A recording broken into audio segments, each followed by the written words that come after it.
Hello दोस्तों, प्रणाम नमस्कार। हमारे यूट्यूब फेसबुक में आप लोग का स्वागत है। प्रणाम नमस्कार। आप सबके बीच में एक बहुत ही सुंदर देवी गीत गाने चल रही हूँ। कमेंट में बताएं कैसा लगा, और हमारे चैनल को सब्सक्राइब करें और वीडियो को लाइक करें, हमारा सपोर्ट करें।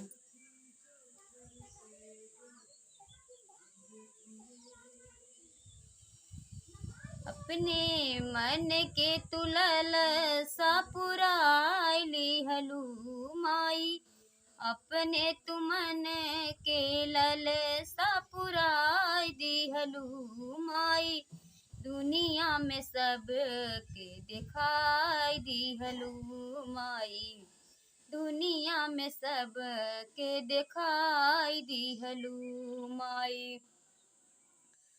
आम और कटहल जमुन बिसराई दिहलू, आम और कटहल जमुन बिसराई दिहलू माई, कामन गुण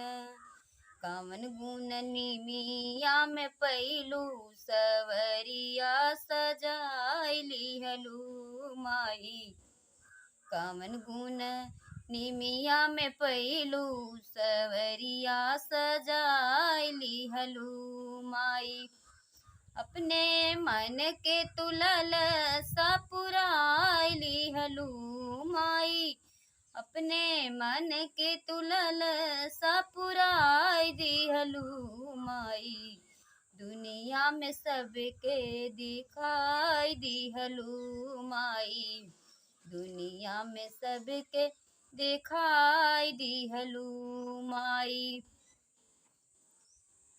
हाथी और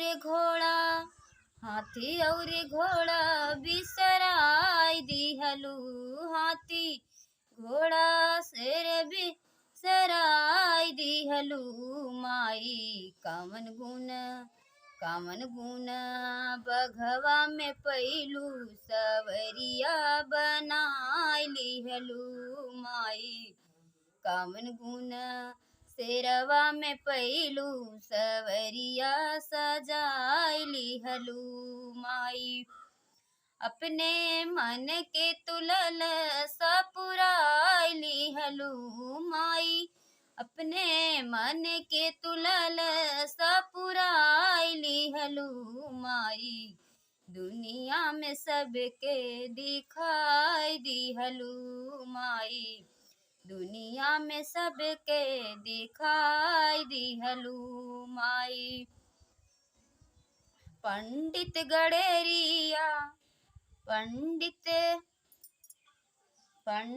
यादो गडरिया भुलाई दिहलू माई, पंडित गडरिया अहिरे भुलाई गईलू माई, कामन गुण मलिया में पैलू सेवकवा बनाई लिहलू माई, कामन गुण मलिया में पैलू सेवकवा बनाई लिहलू माई, अपने मन के तुलल सा पुराई लिहलू माई, अपने मन के तुलल सा पुराई लिहलू माई, दुनिया में सबके दिखाई दिहलू माई, दुनिया में सबके दिखाई दिहलू माई।